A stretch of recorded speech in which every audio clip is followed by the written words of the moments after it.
Boa noite, igreja. Paz seja conosco. Glorificado seja o Senhor. Então, o pastor Luiz Felipe já expôs à igreja o nosso propósito para este mês. E nós recebemos, então, o encargo. Se bem que eu não vejo como um encargo, mas a honra, com alegria, de ministrar a reflexão desta série sobre raízes da nossa fé. A primeira das palavras serão compartilhadas, ministradas à igreja neste mês de outubro. E nesta noite, primeiro domingo, nós estaremos expondo sobre o que é para nós o fundamento, a base para a reforma protestante que nós cremos, nós entendemos que corrigiu o rumo, a militância da fé genuína da Igreja do Senhor. Nós vamos dar graças mais uma vez. Bendito o Senhor, Pai nosso, glorificado e exaltado seja o teu nome. Nós te damos graças, Senhor, por este dia que o Senhor nos prepara, nos concede até este momento, Senhor. Bendito seja o teu nome. Nós te damos graças pela oportunidade que o Senhor nos concede, Senhor, de estarmos aqui reunidos, ó Deus, após um tempo, Senhor, que nós vivemos, Senhor, de aflições, de ansiedade por estarmos juntos, Senhor. Nós confessamos essa ansiedade. E agora o Senhor nos tem concedido a graça de nós nos reunirmos para prestarmos culto comunitário ao Senhor. Ah, Senhor, bendito seja o teu nome, porque a tua glória enche a terra, a tua glória enche o céu, a tua glória enche nossas vidas, e nós estamos diante da tua palavra, Deus. E rogamos ao Senhor, Pai, em nome de Jesus, que, Senhor, pelo mover do teu Espírito Santo, não nos permita nos desviar nem um milímetro, Senhor, do que o Senhor nos tem dado para transmitir nesta noite. E a palavra, Senhor, a sua escritura, ó Deus, a tua revelação de amor e de justiça, seja, Senhor, ó Deus, profundamente, ó Pai, enraizada em nossos corações. Em nome de Jesus. Amém. Amém.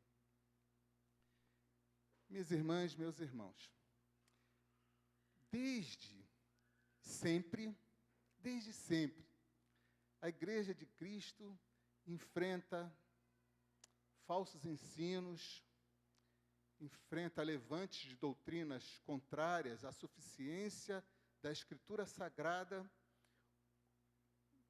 como a fonte reveladora do poder de Deus e de seu plano para a redenção divina. Nos primeiros séculos da Idade Média, quando o cristianismo tornou-se religião oficial do Império Romano, a igreja cristã no Ocidente alcançou expressivo fortalecimento, pois muitos se declararam de confissão cristã. Mas aqueles muitos, não todos, mas muitos, pretendiam somente cumprir os requisitos de cidadania, de ser cidadão do Império Romano. Porque verdadeiramente muitos não haviam vivido a experiência da transformação interior. E naquele contexto de época, a fusão da igreja com o Estado imperial também influenciou em muito o ofício genuíno da pregação da fé cristã. Uma vez que a igreja passou a ser instituição de Estado, instituição religiosa, mais a serviço dos interesses políticos e clericais. E nós já podemos reparar aqui que é verdade estampada nas Escrituras, que quando a liderança cristã, quando aqueles que são comissionados, vocacionados para ministrar a santa palavra, para multiplicar a graça no ensino verdadeiro da palavra do Senhor, quando esses homens, em todas as gerações, mas nós temos aqui o exemplo do princípio da militância da igreja no Ocidente. Quando houve afastamento da liderança cristã, da dependência do Espírito Santo. E aqui fica caracterizado, e nós vamos prosseguindo, dizendo que, com exceção de alguns poucos sacerdotes cristãos, reformadores, embora não estejamos ainda falando propriamente dos pais da reforma, mas daqueles que guardaram no coração a pureza, a genuína palavra, a Escritura como fonte sagrada, e se recolhiam à vida monástica e se dedicavam ao ensino, enfatizando simplicidade e recolhimento. Foi nesse meio religioso, nesse ambiente da Idade Média, marcado pelo descompromisso com a pureza do cristianismo, alguns sacerdotes se mantiveram fiéis. Mas prevaleceu uma degradação moral da maioria dos oficiantes da fé, que se viam cada vez mais ocupados com a igreja instituição e apegados aos seus títulos clericais e às suas propriedades. E nesse desvio do propósito, do comissionamento, da vocação, houve um descuido com a igreja orgânica, a verdadeira igreja, composta pelos fiéis convertidos e santificados em Cristo, sempre discernindo as Escrituras que anunciavam a boa nova do reino de Deus. Para sustentar uma máquina eclesiástica, a igreja se distanciou da palavra sagrada, formulando acréscimos de conceitos e dogmas através das chamadas dietas, bulas e editos que justificassem suas práticas.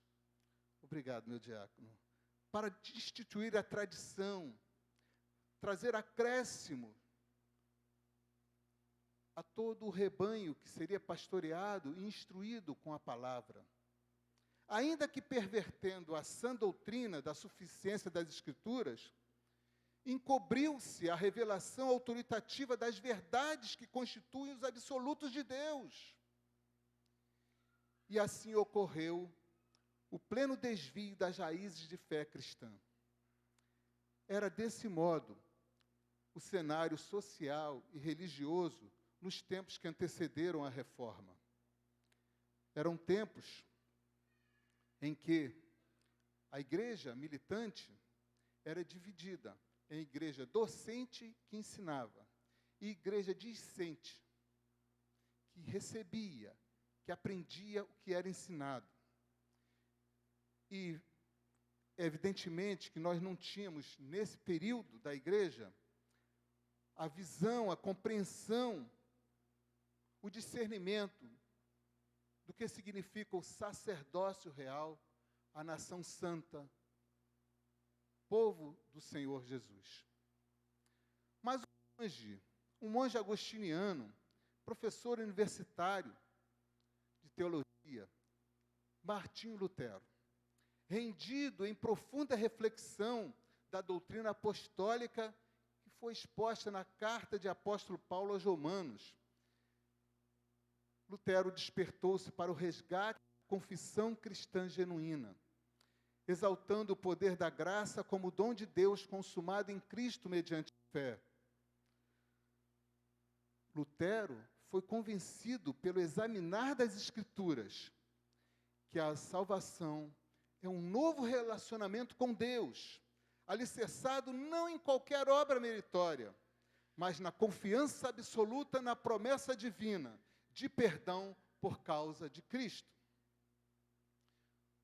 O Evangelho, com sua mensagem radical de que Deus justifica o ímpio pela fé, a parte das obras, sustenta os pecadores que se arrependem e os reconcilia com Deus. Esta é a suma da palavra da reforma. E o pensamento de Lutero fez mover a igreja em retorno às raízes da fé.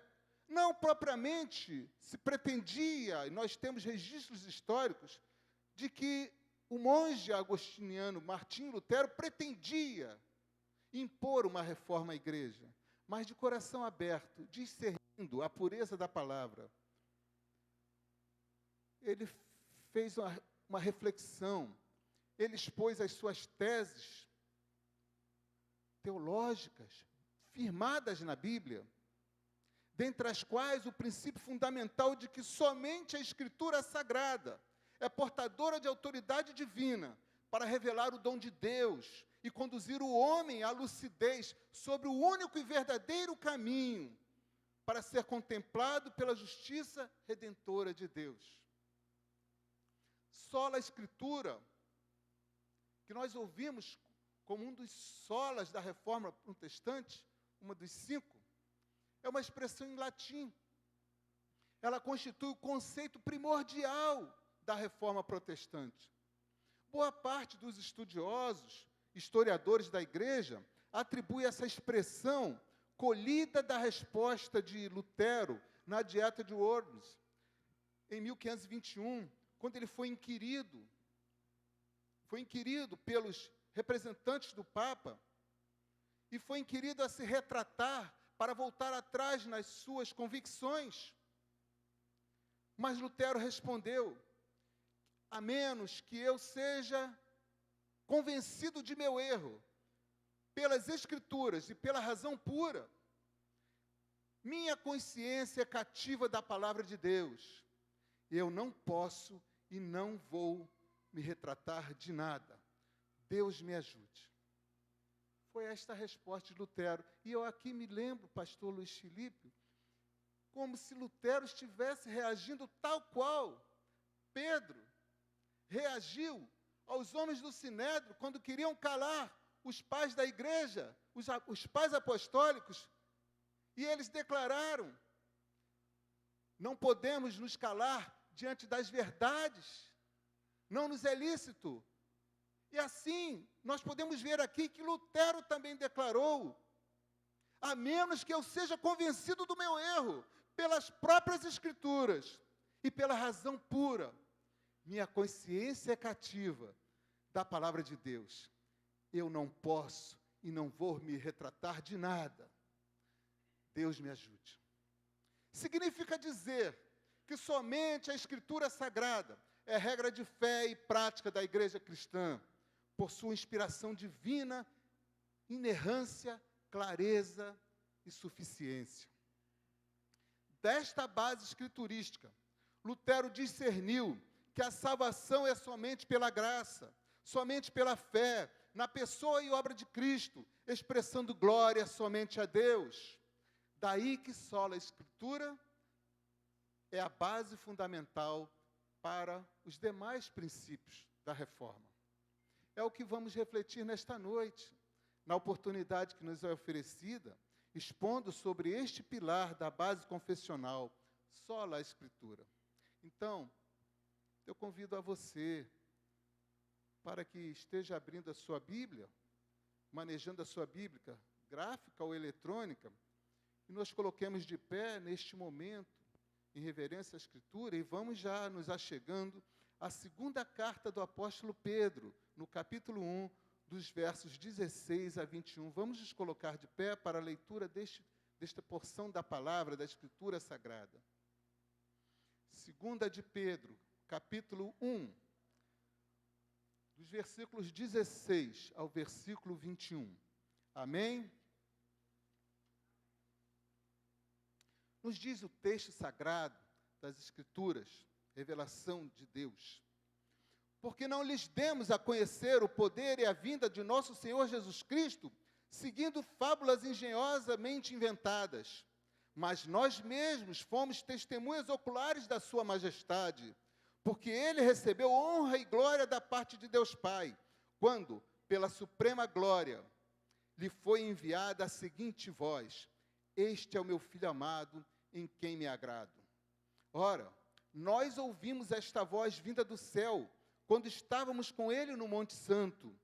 Assim, temos ainda mais segura a palavra profética, e vocês fazem bem em dar atenção a ela, como a luz que brilha em lugar escuro, até que o dia clareie e a estrela da alva nasça no coração de vocês. Primeiramente, porém, saibam que nenhuma profecia da Escritura provém de interpretação pessoal, porque nunca jamais qualquer profecia foi dada por vontade humana. Entretanto, homens falaram da parte de Deus, movidos pelo Espírito. Glória a Deus. Assentai, igreja.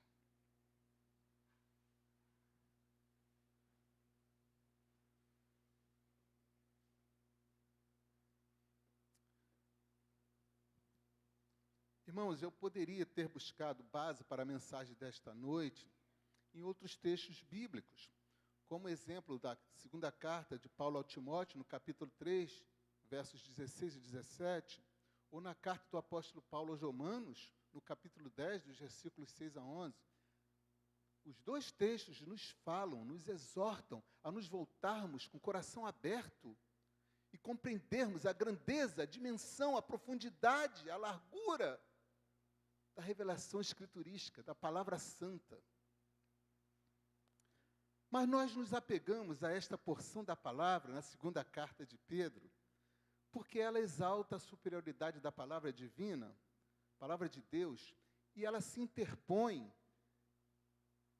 entre a clareza cristocêntrica, que nós vemos nos primeiros versículos desse capítulo 1, da exposição de Pedro sobre os benefícios da graça divina mediante a fé, com a necessidade de amadurecimento dos crentes. Nós podemos ver até o versículo 11, a partir do versículo 3 até o versículo 11, acrescida da motivação para o legado fiel do ensino apostólico, temos aí no versículo 12 até o versículo 15. E depois desta porção da palavra que lemos, nós temos todo o capítulo 2, que é uma necessária advertência quanto à propagação de falsos ensinos, que introduzem heresias e suas consequências, ocupando, então, nós vemos aí todo o capítulo 2, Pedro se dedicando a expor a necessidade de nos prevenirmos. E nós somos convictos de que Pedro antevia pelo Espírito o que viria a acontecer já naquele tempo. Pedro se ocupava, João se ocupava, Judas se ocupava em trazer de volta para os rumos da palavra pura, da essência da Escritura, as igrejas do primeiro século, para que se protegessem, se livrassem das tramas, das teias, dos falsos ensinos, já naquele primeiro século. Mas aí há uma revelação de que o Senhor, pelo Espírito, usa os teus servos para trazer lucidez à igreja, através das ações da igreja militante, sobre a necessidade de estarmos sendo vigilantes quanto ao ensino escriturístico, para não nos desviarmos da essência do Evangelho, da palavra revelada.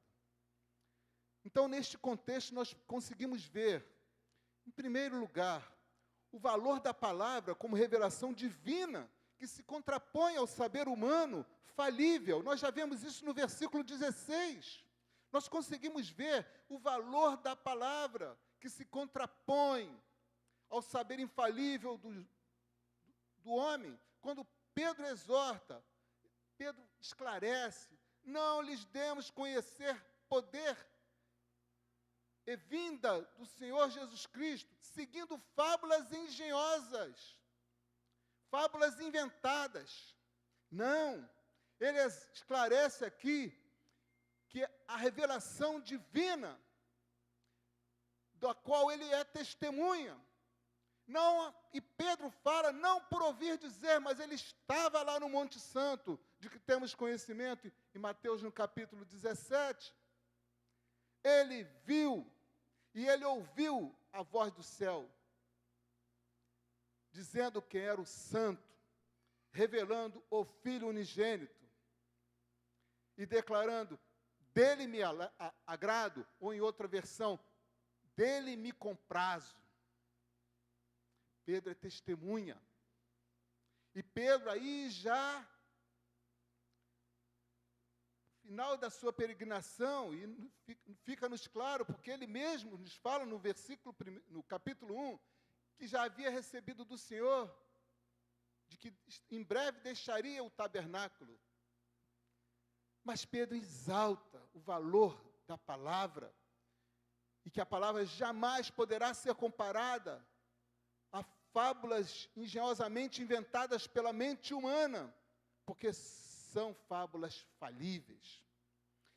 O segundo aspecto que nós destacamos, exatamente, nós antecipamos nos versículos 17 e 18, o testemunho ocular da honra e glória, honra e poder de Cristo e da glória somente de Deus. Porque quando Pedro estava lá no Monte Santo, junto com João e Tiago, ele viu, sim, viu Jesus com Moisés, com Elias, figuras que foram reveladas ali. Mas do céu eles ouviram uma voz, este é meu filho amado, em quem me agrado. E Pedro, que viveu experiências de extremos, nós bem sabemos que Pedro, na noite em que o Senhor foi traído, o negou 3 vezes. E que Pedro também viveu uma luta lá em Filipe, quando foi desafiado na visão, no êxtase que teve, para comer de tudo que vinha oferecido naquele lençol que descia dos céus.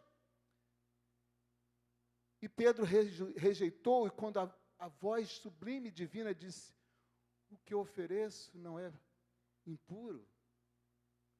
Então Pedro entendeu, e Pedro, ao mesmo momento, recebe a chamada para ir falar ao centurião Cornélio. Ali Pedro viveu uma grande experiência.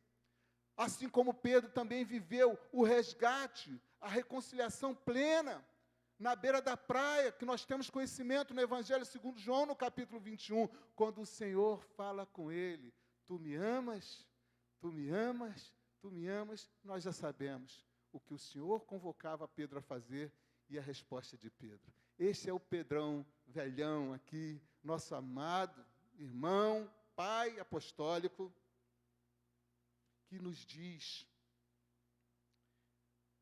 que ele viu no Monte Santo. No terceiro ponto, nós vemos também a inerrância que testifica a suficiência da Escritura para nortear a transformação interior do homem, baseada na inspiração autoritativa que nós vemos aqui no depoimento de Pedro, divinamente inspirado, quando ele diz, saibam, no versículo 20, em primeiro lugar, primeiramente, que nenhuma profecia da Escritura provém de interpretação pessoal, ou seja, não é minha, não é do presbítero Mário, não é do pastor Luiz Felipe, é do Espírito Santo, que na instrumentalidade de homens, em vários séculos, usou para que a revelação de Deus chegasse à criatura humana em tempo de conhecer a verdade. E Pedro, então, destaca, porque jamais qualquer profecia foi dada por vontade humana, mas porque homens falaram da parte de Deus, movidos pelo Espírito Santo. Que maravilha, irmãos! Glórias ao Senhor! A autoridade e inspiração da Escritura consiste pelo confirmar de si mesma. A Escritura de Deus, palavra de Deus revelada, não precisa da confirmação da fábula humana, nem de qualquer revelação natural do homem, do saber humano, porque a própria palavra santa confirma a si mesmo. Fica revelada na própria palavra, nas Escrituras que conhecemos, que o Espírito que falou a Pedro, falou a João, E nós podemos ver isso quando João também escreve sua primeira carta universal, e ele já inicia com o seu prefácio, com a sua introdução, dizendo o que era desde o princípio, o que temos ouvido, o que temos visto com os nossos olhos, o que contemplamos e as nossas mãos apalparam com respeito ao verbo da vida. E a vida se manifestou, e nós a temos visto, e delas damos testemunho, e vô-la anunciamos, a vida eterna, a qual estava com o Pai, e nos foi manifestada. O que temos visto e ouvido, anunciamos a vós outros, para que vós, igualmente, mantenhais comunhão conosco. Ora, a nossa comunhão é com o Pai e com o seu Filho Jesus Cristo. A palavra de uma fonte, o Espírito, apenas uma fonte, sublime, suprema, suficiente, verdadeira, inerrante, alcançou corações e usou de diversos homens como oráculos de Deus, pelo Espírito Santo. Amém? Neste ponto, eu preciso lhes dizer que quando nós expomos sobre revelação de Deus, e aí nós abrimos um pequeno parênteses de esclarecimento teológico. Quando nós estamos expondo sobre a revelação de Deus somente pelas Escrituras, sola a Escritura, nós não estamos afirmando, observem bem, queridos, não estamos afirmando que ela foi dada pronta de Deus, como foram com as tábuas da lei. Que Deus escreveu as tábuas, os mandamentos, com letras de fogo e entregou a Moisés. Ali foi propósito de Deus. Aqui é diferente. Deus inspira homens ao longo de séculos para nos entregar a revelação sublime de si mesmo. Mas de que verdade estamos falando? Também nós não estamos afirmando que Deus somente se revela pelas Escrituras. Opa, cuidado, irmãos. Mas eu vou expor com base na Escritura. A própria palavra escriturística, a própria palavra do Senhor, nos dá a conhecer que Deus revelou-se a alguns homens, como Noé, Abrão, Jacó, Moisés. E Deus também se revela pela natureza. E assim a própria palavra escriturística nos dá a conhecer pelo discernimento do Salmo 19, versículo 1, que nós conhecemos quando o salmista adora a Deus e proclama: os céus proclamam a glória de Deus, e o firmamento anuncia as obras das suas mãos. Esta é uma revelação da palavra, de que a própria natureza dá testemunho de Deus. Aliás, nós, que somos cristãos congregacionais, precisamos, volta e meia, refletir nos 28 artigos da breve exposição das doutrinas fundamentais do cristianismo. Porque o artigo 1º da síntese doutrinária do congregacionalismo brasileiro, que o Dr. Cali nos deixou como legado, para não nos desviarmos da santa palavra, o primeiro artigo da síntese doutrinária congregacional é o testemunho da natureza quanto à existência de Deus. Que maravilha, querido. Que maravilha, meu. Mas nós também temos outro exemplo de revelação natural, como o testemunho da natureza. E nós podemos, então, dar uma chegadinha lá na carta de Paulo aos Romanos, no primeiro capítulo, que, na verdade, já introduz a razão da carta, que é o justo viverá pela fé, mas Paulo faz uma contraposição lá nos versículos, capítulo 1 da carta aos Romanos. Eu vou fazer uma leitura rápida, nos versículos de 18 a 20, olhem a profundidade do que Paulo expõe. A ira de Deus se revela do céu contra toda impiedade e injustiça dos seres humanos, que, por meio da sua injustiça, suprimem a verdade. Pois o que se pode conhecer a respeito de Deus é manifesto entre eles, porque Deus lhes manifestou. Porque os atributos invisíveis de Deus, isto é, o seu eterno poder e a sua divindade, claramente se reconhecem desde a criação do mundo, sendo percebidos por meio das coisas que Deus fez. Por isso, os seres humanos são indesculpáveis, porque, tendo conhecimento de Deus, não o glorificaram como Deus, nem lhe deram graças. Pelo contrário, se tornaram nulos em seus próprios raciocínios, e o coração insensato deles se obscureceu. Também é um exemplo bíblico de que como Deus se revela aos homens. Mas então, quando a doutrina reformada sustenta o princípio fundamental, sola a Escritura, está expondo, aí sim,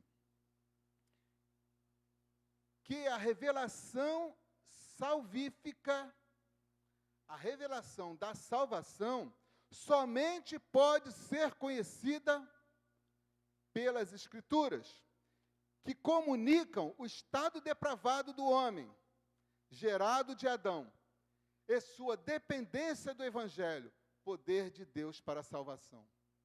A natureza dá testemunho de Deus. Os Escritos expõem ao homem que foi dada a condição natural de reconhecer o poder, a soberania de Deus, mas somente as Escrituras, dadas como revelação do plano salvífico de Deus, é que podem nortear para o homem esclarecimento do seu estado depravado em consequência da queda, do seu caminho irreversível, a não ser pela graça de Deus revelada em Cristo. Somente as Escrituras têm esse poder para mostrar o verdadeiro caminho, o caminho que é a verdade e a vida em Cristo. O plano salvífico, o plano redentor, somente a Escritura. A natureza não tem condição de revelar o plano salvífico. A natureza dá testemunho de Deus, mas ela não tem como revelar, porque ela integra a ordem criada.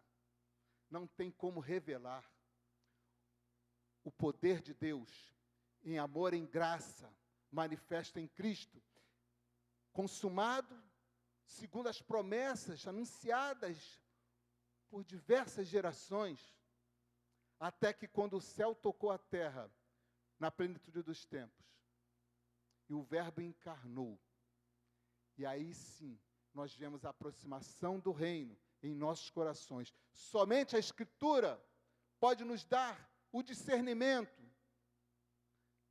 dessa pureza, da essência da palavra de Deus. Muito bem.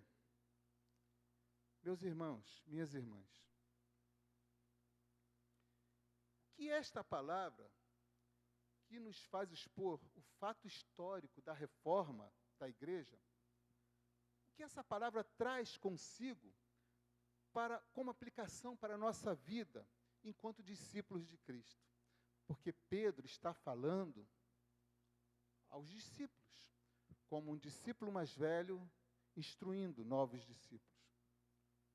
Mas, a par da exposição breve que fizemos, teremos que fazer por respeito ao tempo, de como foi contextualizada a reforma e o significado de sola Escritura através das gerações para a igreja militante e para o mundo que precisa conhecer o caminho da verdade e da vida. Mas o que isso toca em nós? Para a nossa vida como discípulos, que devemos ser. O que deve gerar em nossos corações a Escritura, para a qual nós temos acesso franqueado. E glória a Deus, porque temos essa oportunidade. Mas não pode ser somente lembrança histórica da reforma. Nós não cultuamos a reforma. Nós trazemos ávidos em nossa lembrança, em nossa memória, a razão da reforma, para nós sabermos as verdadeiras balizas que nos conduzem à vida santificada, as verdadeiras balizas que nos restituem a condição de sermos portadores da imagem santa do Pai, do Deus que nos criou. O verdadeiro caminho que nos reconcilia e que rompe a parede da inimizade que o pecado estabeleceu e nos afastou e nos deixa como herança o afastamento pleno do Pai Criador. O que para nós significa a Escritura. Nós, durante anos, temos repetido aos domingos: escondi a tua palavra no meu coração, para não pecar contra ti. Mas vamos pensar, quem disse esse versículo? Salmo 119, 11. Ele integra o texto do maior salmo, Salmo 119. Agora, se nós refletirmos que quando esse salmo foi expressado, esse versículo, escondi a tua palavra no meu coração, para não pecar contra ti. E também vem o versículo nesse grupo, nessa estrofe do Salmo 119, lâmpada para os meus pés é a tua palavra, e luz para o meu caminho. Queridos, o salmista declara, adora a Deus com essa declaração, em tempos que sequer nós tínhamos os pergaminhos proféticos na abundância que nós temos. Essa declaração do salmista é anterior a Jeremias, a Isaías, a Daniel, a Oséias, a Amós, Zacarias, anterior. Mas ele declara, ele crê, e o Espírito já fala ao seu coração, e ele adora a Deus com essa declaração: lâmpada para os meus pés é a tua palavra, e luz para o meu caminho. E precisa ser luz para o nosso caminho, porque ela nos transforma de glória em glória. É a palavra que nos aperfeiçoa.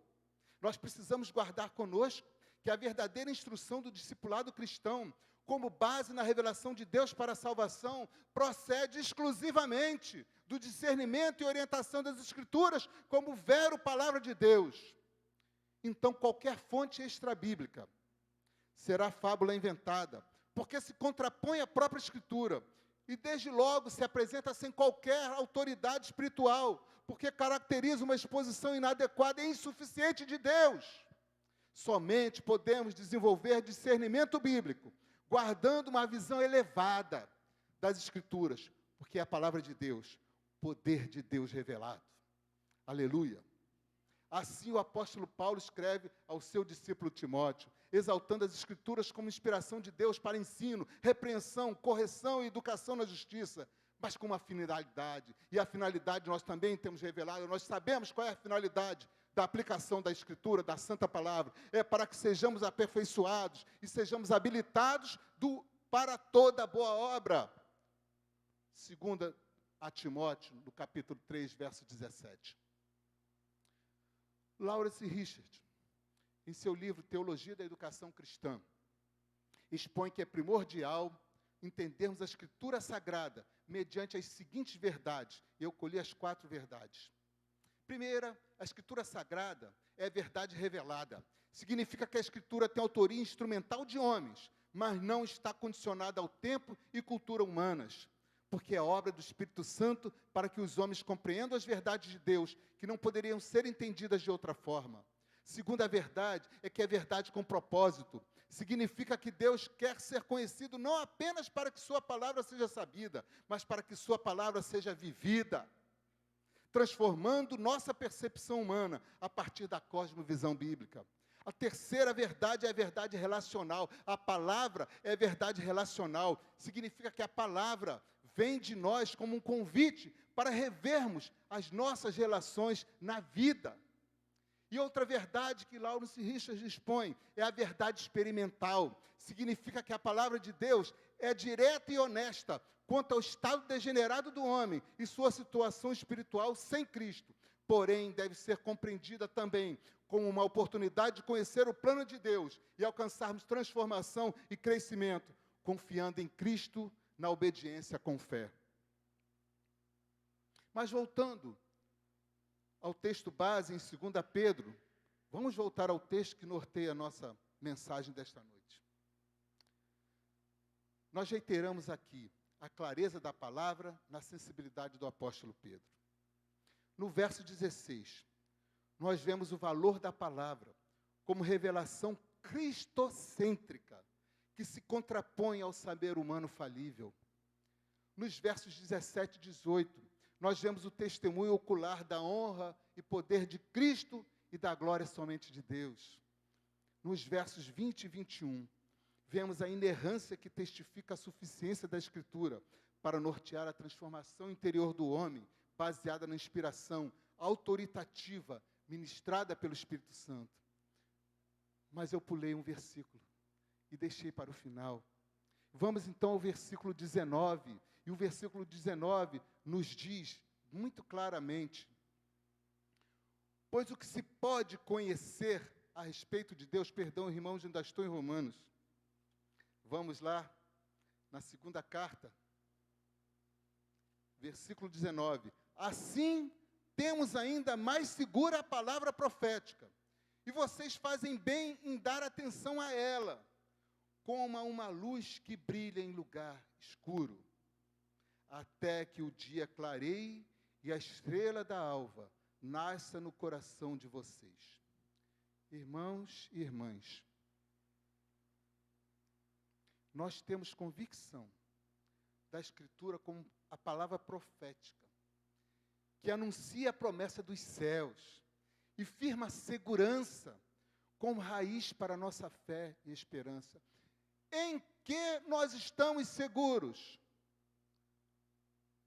Não é na ressurreição do Filho Santo, que é primícia da nossa ressurreição? Em que nós temos segurança?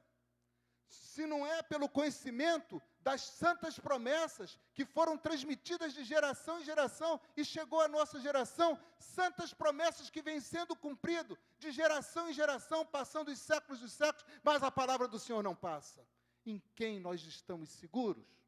Senão na palavra revelada, que nos dá a conhecer o Cristo de Deus, que nos trouxe salvação, redenção, remissão dos pecados e nos abriu o caminho da reconciliação para a vida eterna. Em quem nós estamos firmes? Em quem nós estamos seguros? Na palavra revelada, que nos dá a conhecer que Deus não mente, e que Deus jurou por si mesmo, se interpôs por juramento, para que saibamos que a palavra não pode ser mudada.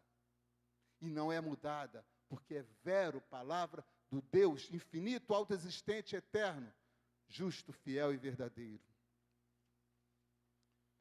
A palavra escriturística é raiz da nossa fé, porque faz brotar luz onde antes era treva e faz nascer um novo coração em todo aquele que crê. A Escritura Sagrada é raiz da nossa fé, porque quando recebemos, logo temos entendimento de que, pela soberania e graça de Deus, Jesus Cristo se entregou a si mesmo, pelos nossos pecados, para nos desarraigar deste mundo perverso, como temos conhecimento na carta aos Gálatas, no capítulo 1. E ao tempo em que recebemos a Cristo, andamos nele radicados e edificados, como também nos é conhecido pela carta aos Colossenses, no capítulo 2. Nele radicados, ou seja, nós fomos desarraigados do mundo tenebroso e radicados, enraizados na rocha, confirmados na fé, instruídos na palavra, crescendo em ações de graça, para que não nos deixemos enredar por filosofias e sutilezas, conforme a tradição dos homens, e não segundo Cristo. Sola a Escritura se constitui como raiz de nossa fé, porque somente as Escrituras expõem o drama da decadência cósmica da criação, em razão do pecado desde o princípio. São as Escrituras que notificam o estado espiritual da criatura humana e a necessidade de arrependimento para estar em Cristo, como nova criatura, em reconciliação com Deus. A Escritura é a raiz da fé, porque somente as Escrituras revelam o inefável amor de Deus. Como conheceríamos o amor de Deus se não tivéssemos contato, aproximação com a revelação de si mesmo? Como conheceríamos o amor de Deus? E mais ainda, como esse amor de Deus seria gerado em nossos corações? Porque não procede de nós, mas procede dele. Como seria gerado o amor de Deus em nossos corações se não recebemos a revelação e não andarmos na revelação? São as Escrituras que profetizam a vinda do Emanuel, dada com amor de Deus pelo mundo, a saber, pela sua criação. A encarnação do Verbo da vida, o Filho que é o resplendor da glória de Deus e a expressão exata de seu ser. Por que somente as Escrituras dão a conhecer o Verbo da vida? Ele veio para o que era seu, está lá revelado no Evangelho segundo João, nas primeiras linhas. Ele veio para o que era seu, e aos que o receberam, deu-lhes o poder de serem feitos filhos de Deus, a saber, aos que creem no seu nome. E como vamos crer? Só como vamos crer? Creremos sim, se a palavra da fé que pregamos chegar aos corações, e aí sim, nós vamos lá na carta aos Romanos, no capítulo 10. Somente a Escritura é raiz da nossa fé, porque somente a Escritura revela a verdade e porta a promessa da justiça por fé. Como dizem as Escrituras, queridos, meditem nessas últimas palavras. Nem olhos viram, nem ouvidos ouviram, nem jamais penetrou no coração humano o que Deus tem preparado para aqueles que o amam. Que Deus nos abençoe.